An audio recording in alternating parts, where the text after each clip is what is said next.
Leave it to Mike. Mike McNally. Yes, Mr. Berkeley? Mike, why did you... Now, Mr. Berkeley, I can explain everything.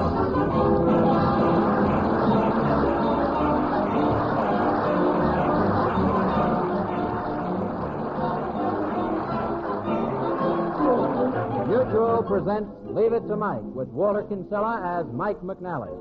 Mike's the general manager of Berkeley Sporting Goods Store, that famous downtown shop that's been serving the city for more than 30 years. Well, Mike, what's new at the store? Well, we just received a brand new product, Mr. Barry. What is it? Klutz-Meyer's winter underwear. The slogan is, are you wearing Klutz-Meyer's longies? If so, what's Klutz-Meyer supposed to wear? Say, you take a great interest in your job, don't you, Mike? Absolutely, Mr. Barry. It's the only way to succeed. Never give up trying to be a business genius. For instance, take a man like John Hancock. Isn't he marvelous? John Hancock? Yeah, just look at him. Dead for 150 years and still selling insurance. And that's Mike McNally. That's me, yes, it is very true.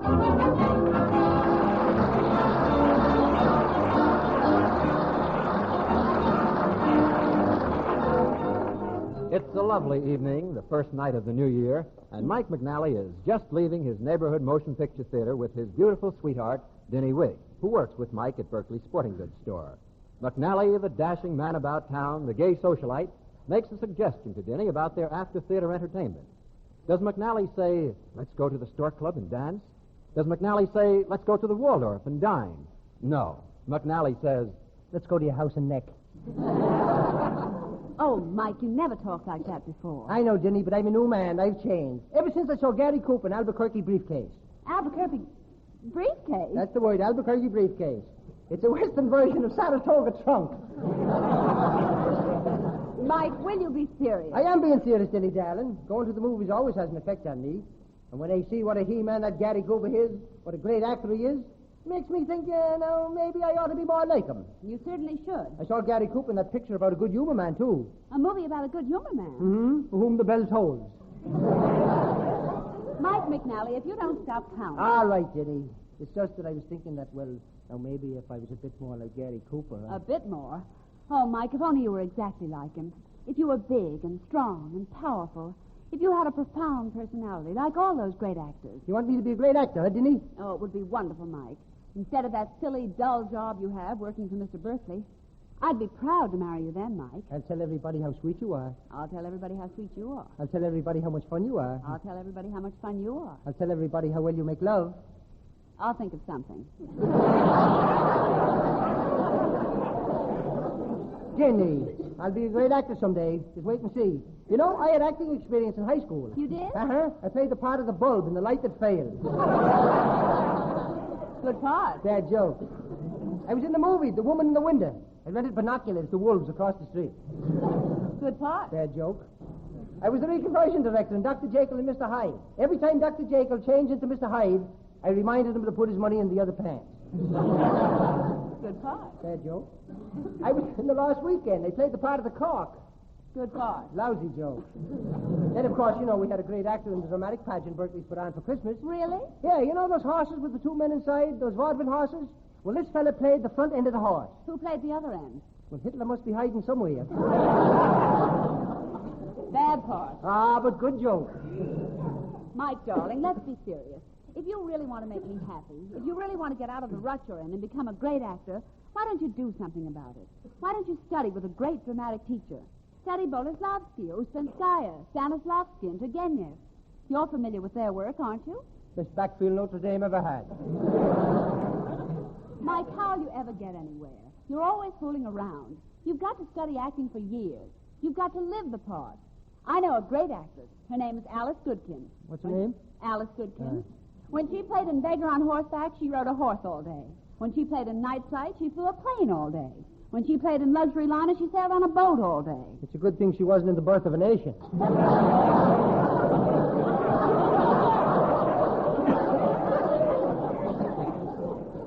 Now, you've got to stop clowning, Mike. Face the truth about yourself. You're not famous. You're not a big success. I'm not, huh? Why, Jenny Wigg, my dear girl, you know, the last week when I came to work, when I stepped off the train, there were thousands of people standing on the platform cheering. There was a brass band. Guns were firing a salute. I don't believe it. You don't? Well, just ask President Truman. He was standing right behind me.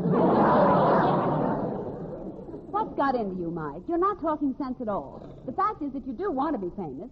You decided after we saw that movie that you want to be a great actor. But what are you going to do about it? There's great hope for me, Dinny darling. Last week when my lodge gave a play and I was in it, the lobby was absolutely jammed. You couldn't get near the theater. Because you were so terrific? No, in the slot machines they had Hershey bars. Look, Mike, do you know who's in Mr. Berkeley's office? Who? Armour Swift, the great actor. Armour Swift.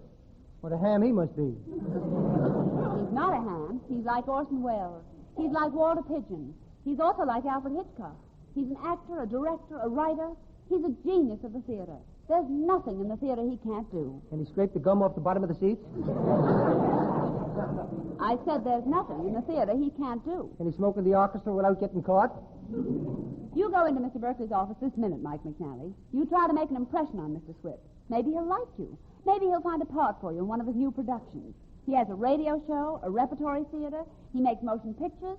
Go on, Mike. But what'll I tell him? How will I impress him? Well, just go in there and, well, show him that you're a man of many moods, that you have a profound side and a humorous side. Show him that you can portray any emotion. Show him that you can quote from Shakespeare and all the other masters. Go ahead, Mike. Okay, Dinny, I'll impress Armour Swift. I'll show him how versatile I am. Why, I've done everything. I was even in the aquacade. What were you? Adrift.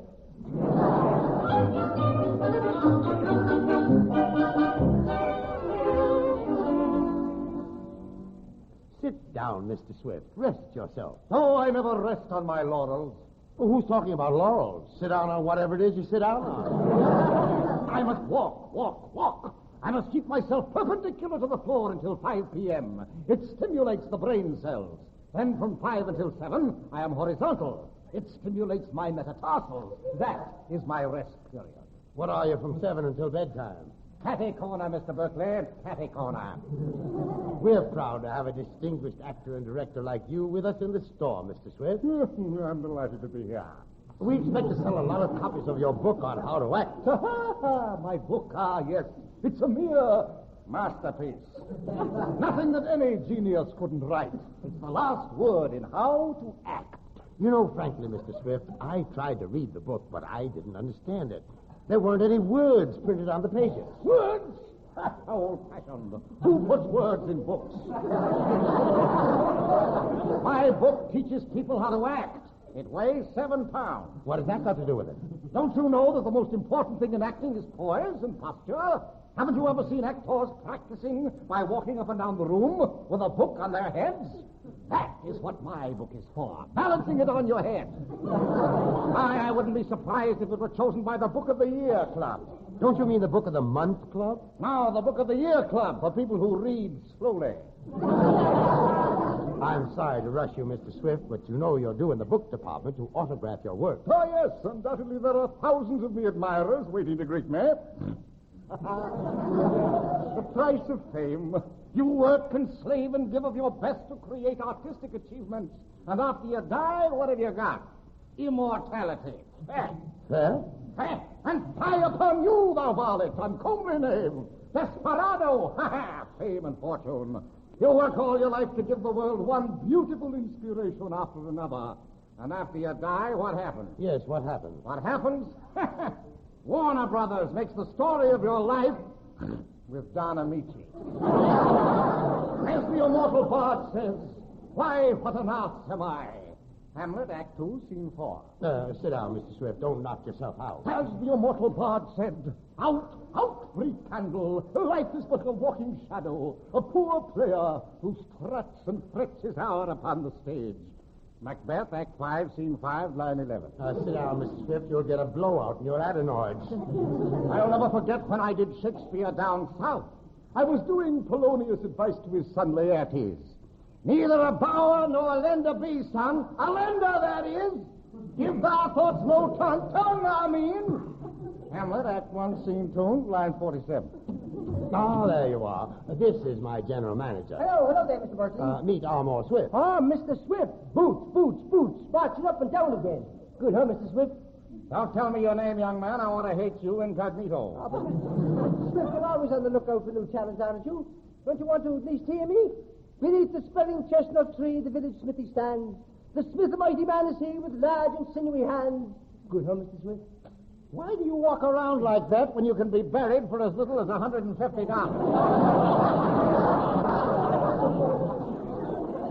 Oh, give me a chance, Mr. Swift. Listen to this. I think that I should ever see a poem lovely as a tree. Good, huh, Mr. Swift? McNally, you recite trees with all the enthusiasm of a pack of dogs. Now, get these dogs. Yes, you better run along, Mike. You're bothering Mr. Swift. I just wanted you to say hello, but now Mr. Swift has to go downstairs and autograph his books. Well, if you're not interested in acting, Mr. Swift, I can sing too. On the road to Mandalay, where the flying fishes pulley, and the dawn comes up like thunder out of Brooklyn across the bay. Do that again, McNally. Sing it again? No. Just that last part. Oh, your voice was so resonant. Resonant. Resonant. Yeah, resonant, yeah. I'm looking for someone with that voice quality. Surely you're joking, Mr. Swift. You couldn't use McNally in one of your shows, could you? I said I'm looking for someone with that timbre in his voice. That's what? Timbre! What, a toothpick? You'll be at Studio 12 of the Cosmopolitan Broadcasting Company, McNally, tomorrow at noon. I have a part for you, a very interesting part. Not really. Absolutely. You'll go down in history with Orson Welles. Is a radio actor? Not as Rita Hayworth's husband. Isn't it fine, just fine? Yes, imagine that, McNally. You're going to perform on the air with Amos Swift. Ah, Denny, be so proud of me tomorrow. Tomorrow. Who knows what tomorrow will bring? Tomorrow creeps in this petty pace from day to day. Macbeth, Act 5, Scene 5, Line 11. Well, I'll be running along. Okay, but don't open the door. That's just the way out. It's the closet. Not the door, it's the closet. Not that door. What were you saying, McNally? I said not that door, it's the closet. That's a quotation, too. Fibber McGee, Act 2, Scene 3, Line 17.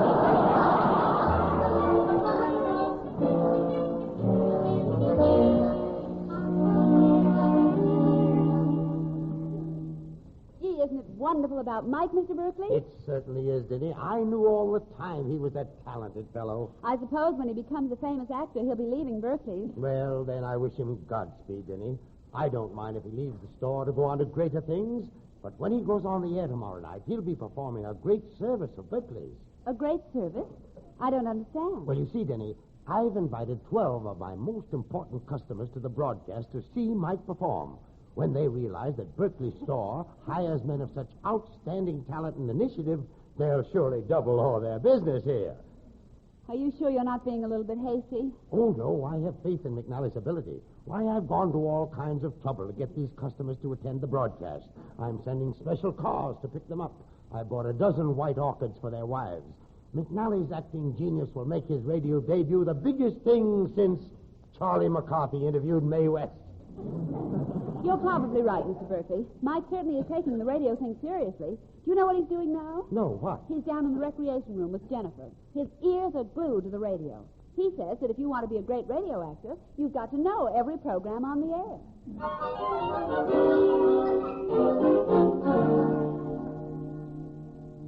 Oh, hello there, Jennifer. What's that tall, skinny thing? That's a mop. A mop. Yeah, if it was Frank Sinatra, I'd be wearing Bobby socks. Well, Jennifer, old girl, did you have a good time last night at the New Year's Eve party? Good time? Asking me if I had a good time is like asking Gabriel Heat if there's good news tonight. Well, that was the finest party I ever seen. Was everybody lit up? Lit up? It's the first time I ever saw a Christmas tree blush with shame. Was it really that wild? Wow. Uncle Charlie threw a saddle over a bottle of White Horse and started looking for Indians. Oh, me, oh, my. McNally's the only day in the year I take fire water. It's New Year's Eve. But last night there was so much scotch flowing that my boyfriend and I went home separately. Because of the scotch, you went home separately. Yeah, he took the high road and I took the low road. Plenty of scotch, eh? Yeah, and about 11 o'clock, Haig turned to Haig and said, let's get out of here before we get pinched. But you should have seen my cousin Nylon Sam. Why do you call him Nylon Sam? Well, he made a mistake and drank a fifth of liquid leg makeup. I suppose he got so high he couldn't walk a straight seam. I had 1 or 2 drinks myself, Jennifer. Well, if I know you, McNally, one's enough. What'd you drink? Horse's neck. I don't care about a horse's love life. What did you drink? French wine, but it didn't taste so good. You know that French wine, they trample on the grapes with their feet. Well, why didn't it taste good? GI shoes. Oh, was it powerful? Powerful. I took 1 sip and became a singer. A singer? Uh-huh. I went out and sang a duet with a lamppost. Well, that was the nicest New Year Eve party we ever had. We toasted the victory at midnight. You did, eh? Yes, sir. My sister Bessie's boyfriend is in the Navy, and mine is in the Army. I see. So first she proposed the toast, and we drank to Admiral Nimitz. Uh-huh. Then it was my turn, and we drank to General Eisenhower. Yes? Then it was Bessie's turn, and we drank to Admiral Halsey. Then? My turn again, and we drank to General MacArthur. Then Bessie drank to Admiral King. Then I drank to General Hodges. Then Bessie drank to Admiral Lay. Then I drank to General Wainwright. Then McNally. Do you know how many admirals and generals there are in the United States Armed Forces? No, how many? About 3.5 quarts.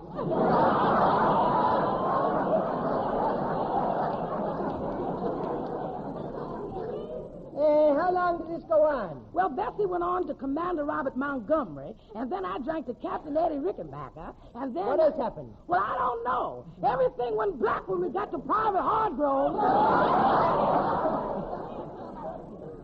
Listen, Jennifer, I came down here to study acting. I've got a big part on the radio tomorrow night. That's what I call killing the killer cycle. Ah, yes. Amos Swift, the big radio writer, producer and actor, is using me on his big program. And he told me that I've got to learn to be a radio actor by practicing hard and listening to the radio. Then turn it on, McNally, turn it on. It's just about time for one of them daytime serials. Okay, here goes. We listen to the daytime serials. Maybe I can learn something about acting.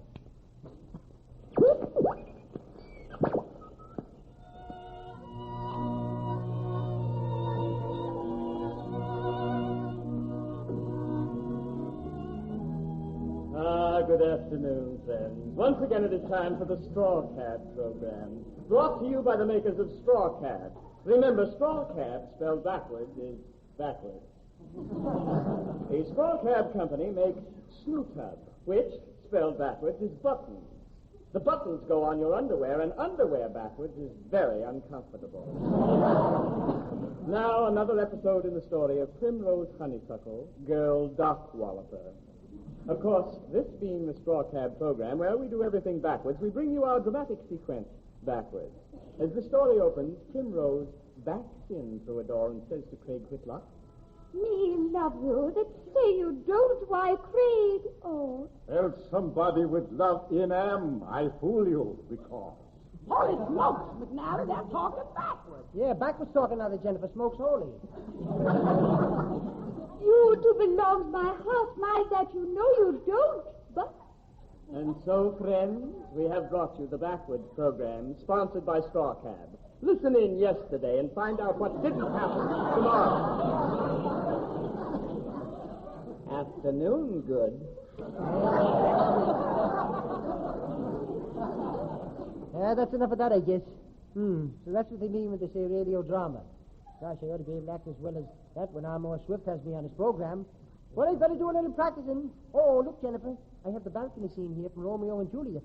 Would you play Juliet while I read the part of Romeo? Well, I can't, McNally. I have work to do here in the basement. Got to keep the store clean for Mr. Berkeley, you know. But if you want to practice the balcony scene, I'll find someone who will play it with you. Somebody I know in the stockroom. Okay, Jennifer, thanks a lot. You find someone in the stockroom who play Juliet to my Romeo.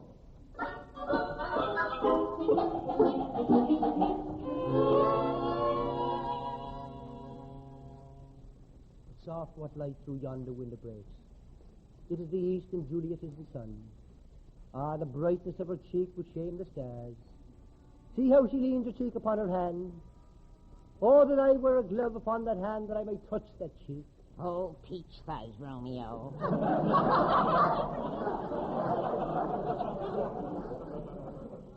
She speaks. Is that speaking? Oh, speak again, bright angel, for thou art as glorious to this night being o'er my head as is a winged messenger of heaven. Speak, speak. I can't. My mouth is full of marshmallows.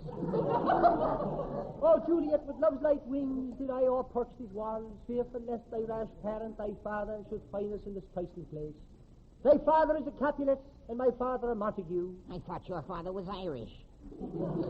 Please, Mr. Gribble, try to do this thing right. Mr. Berkeley's invited all his friends and customers to see me in Amos Swift's production. I've got to practice acting. Now, from the third page, part speech. Oh, Juliet, fairest one, thine eyes are burning jewels. Thy lips are two flames of desire. Thy hair is a reddish firebrand. What are you giving me, a hot foot? Please, Mr. Gribble, read the part. You're supposed to be Juliet. Lady, by yonder blessed moon, I swear that tips with silver all these fruit tree tops. Oh, swear not by the moon, the inconstant moon. Then fair one, what oh what shall I swear by? Don't swear at all, it's nasty.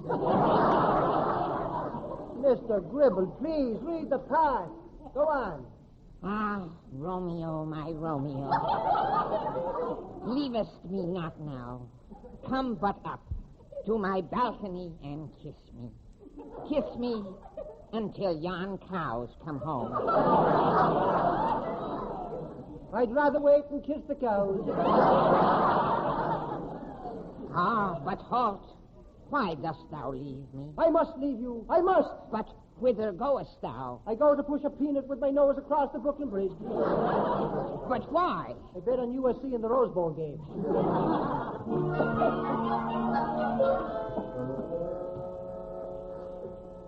Well, Denny, how's Mike coming along with his acting? I don't know, Mr. Berkeley, but I hear that he's listening to the radio, practicing Shakespeare, getting all set for his dramatic debut with Armour Swift. I hope McNally gives a great performance. I made my wife, Emma, give up an important date to go to the program with us. And all of my biggest customers will be my personal guests to see what McNally does. Well, I hope it works out all right. I've never thought of Mike as a great actor, but I suppose Armour Swift knows talent when he sees it. Personally, I think that as an actor... Yes? As an actor, Mike conveys two emotions. Two emotions? What are they? Joy and indigestion.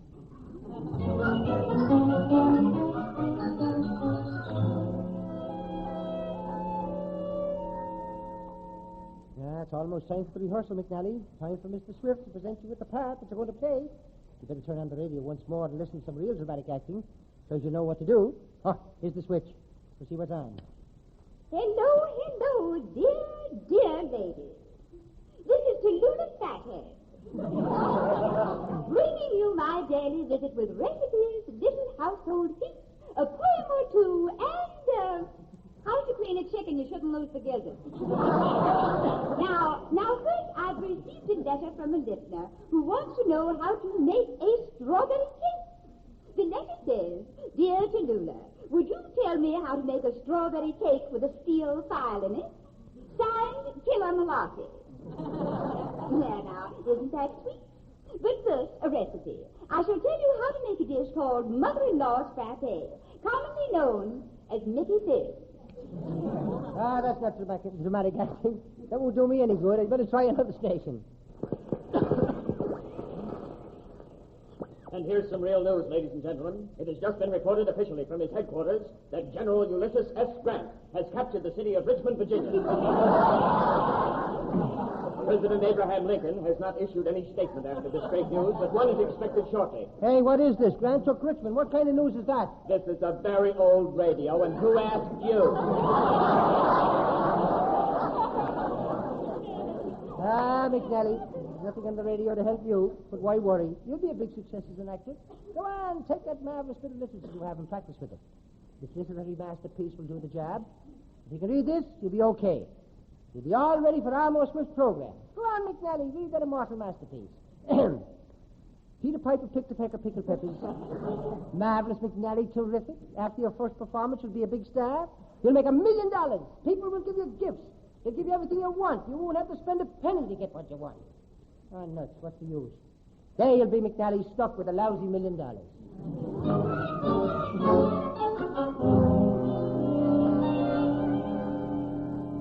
Well, Mr. Swift, here I am. Ready to see my part in your play. I'm in time for the rehearsal. Ah, yes, McNally. Sit down. Here is the role you might be able to do on my program tomorrow. I want you to read it for me with all the expression you can. Is this the part? Yes, very nice part. Go ahead, start reading. It's a murder mystery. You get killed on page 23, but you have 23 pages of fine lines to read. Go ahead. All right. I didn't know it, but Rifkin was the purple terror all the time. McNally, now that I hear you read the part, perhaps you'll get killed on page 18. But you have 18 pages of fine lines to read. Go on. I came to this deserted house on a cliff. It was raining. McNally, now that I hear you read more of the part, perhaps you'll get killed on page 7. But you have 7 pages of fine lines to read. Go ahead. Who would have thought Rifkin's wife was in the kitchen planning to drop an atomic bomb in an orphan home? McNally, now that I've heard you read the whole part, I've made an interesting decision. You mean I get killed on page 5? No. Page 4? No. 3? No. When do I get killed? When the show begins, you're dead. I am, huh? That's right. And there'll be a brief pause while rigor mortis sets in. You mean I won't get to say a word in the program? Not a word in the whole play? Oh, yes, I've just thought of something you can do, and do it beautifully. What is it? It's like this, McNally. You see, during the program...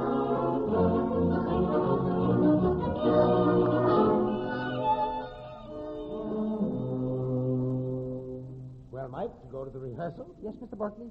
Have you got your part? I have. I hope it's sensational, Mike. It better be. I've invited all our best customers to the broadcast. I don't want you to embarrass me. I won't. Mrs. Berkeley is giving up an important date to attend the dramatic presentation to see you perform, Mike. I know. I've told everyone I know how proud I am to be a friend of yours. I've told everyone I know not to miss hearing you on Armour Swift's program. Now, tell me, my boy, what are you going to do? Pull up a chair, Mr. Berkeley. What's your part of the program, Mike? Well, it's a 1-hour show, you know. Yes. It's a big affair with music and a cast of 40 people. Yes, but what do you do, Mike? Well, the program is sponsored by Fizz, the best sort of drink there is. I see, but what do you do? Well, there's a big commercial announcement in the show. It goes like this. Fizz, the best sort of drink there is. Friends, open a bottle and see for yourself. I know, I've heard that before. Then they open a soda bottle. But I still want to know, what do you do on the program? If you listen closely, you can hear my part. What do you do, Mike? What is your dramatic role? Well, in that announcement, after they say the stuff about Fizz, they open a soda bottle. So? So what? So? What do you do? What do you do? I'm going to bring the bottle open. Isn't that just dandy? Well, because you've embarrassed me again, Mike, because you've disgraced me again, I'm going to take you by the throat and come back here. Where are you going? I'm getting out of here before I get killed. I'm going out through that door. It's not a door. It's a window. It's a door. It's a window. Door. Window. If that's a window that I'm Gregory Peck, I'm walking through it right now. Send Ingrid Bergman down with a Band-Aid.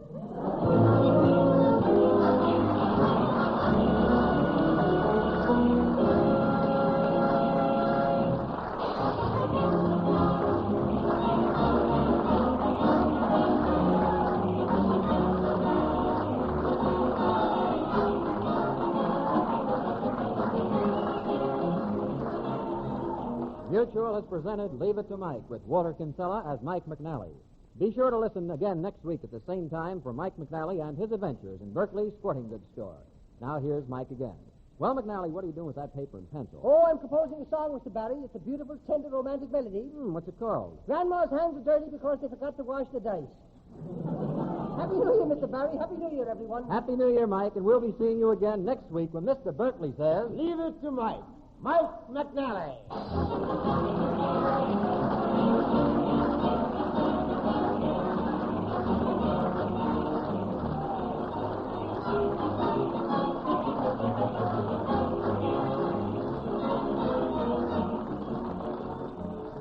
Leave It to Mike is written by Howard Merrill and Alan Sherman, and the program is directed by Roger Bauer.